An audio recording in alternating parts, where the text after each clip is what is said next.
tó Yoruba Nation, orílẹ̀-èdè Yorùbá ní kíákíá, adúpẹ́ fún bàbá wa Professor Adébánjí Akíntóyè, adúpẹ́ fún bàbá wa Dr. Chief Sunday Adéyẹmọ Ìgbòho, adúpẹ́ fún Deputy YSDM Káyọ̀dé Ẹmọ́lá àti George Akínọlá, adúpẹ́ fún gbogbo àwọn executive YSDM.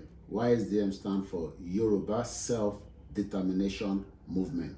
Adúpẹ́ fún gbogbo àwọn independent media, Yoruba World Media, Koiki Media àti gbogbo media tí ó ń kéde pé kí ilẹ̀ Yorùbá kó dá dúró.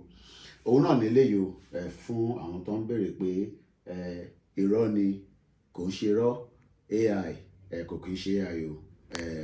Mo ti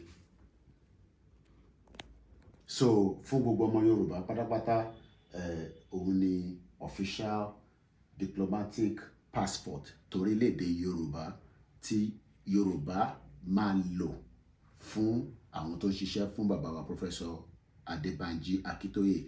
Fáwọn public standard identification, ọ̀pọ̀lọpọ̀ tó wá ní ṣé a lè fi travel, báwo la ṣe lè lò. Èyí tó kọ́kọ́ ṣe pàtàkì ni pé a ti swear affidavit, ọmọ Yorùbá ni wá, a gbọ́dọ̀ lè bẹ̀rù. Kódà ẹni tó ń bẹ nínú Nàìjíríà ó gbọ́dọ̀ lè sọ pé ọmọ Yorùbá lòun. Torí bá ti ṣe sọ tẹ́lẹ̀, kò ń ṣe ọ̀rọ̀ ìjà.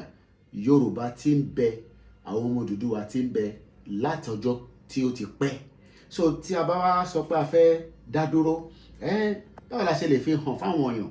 A lè fi eléyìí máa fi ṣe ìdánimọ̀ pé èmi o nínú UK o gẹ́gẹ́ bí ọmọ Yorùbá, tó bá tẹ̀ bèrè pé kí n yọ ID mi jáde, mo lè ná sí wọn pé eléyìí náà ID mi ni, torí pé mo ti swear affidavit, mo dẹ̀ ti ṣe tán pè ní allegiance pọ̀mọ Yorùbá ni mí. Ìlúkìlú tó olúkálukú náà bá wà, kó tó gba pálí ìlú yẹn, wàá swear allegiance ọmọ ìlú yẹn. So fáwọn tó ń béèrè ṣé rọ́ ni, ṣó ti tọ́ ni, bàbá Koiki ẹ̀yin mídíà, òun lélẹ́yìí. Mo kí bàbá wa lẹ́ẹ̀kan sí Professor Adébánjí Akíntóyè. Kò wá ń ṣe gbogbo èèyàn lọ́nà máa gba diplomatic passport, but standard identification fẹ́ni tó bá ń wù, tó bá fẹ́ gbà, ẹ lè béèrè lọ́wọ́ àwọn mídíà, á ṣàlàyé fún yín ọ̀nà tẹ́ máa fi gbà. Lẹ́ẹ̀kan sí, èní ní 1st of August 2025. Èmi náà ti jàǹfààní èyí tó ń pè ní Yorùbá orílẹ̀-èdè diplomatic passport. Fáwọn tó ń sọ pé irọ́ ni, kò kì í ṣe irọ́, eléyìí ò kì í ṣe irọ́ o. Màá kọ́ sáré ka nǹkan kan nínú ẹ̀ ní kíákíá. Òun náà ló sọ pé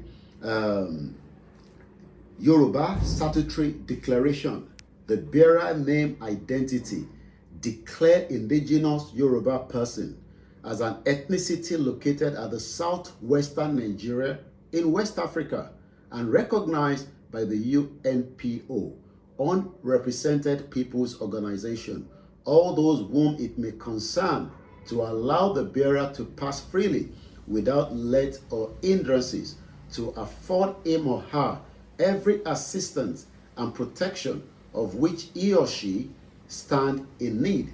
The bearer identity and citizenship is preserved by Article 1, 2, and Article 3 of the international law. True self-determination and the right must be respected. So, fẹ́yìn tẹ́ ń sọ pé irọ́, òtítọ́. Koiki Media, bringing the world closer to your doorstep.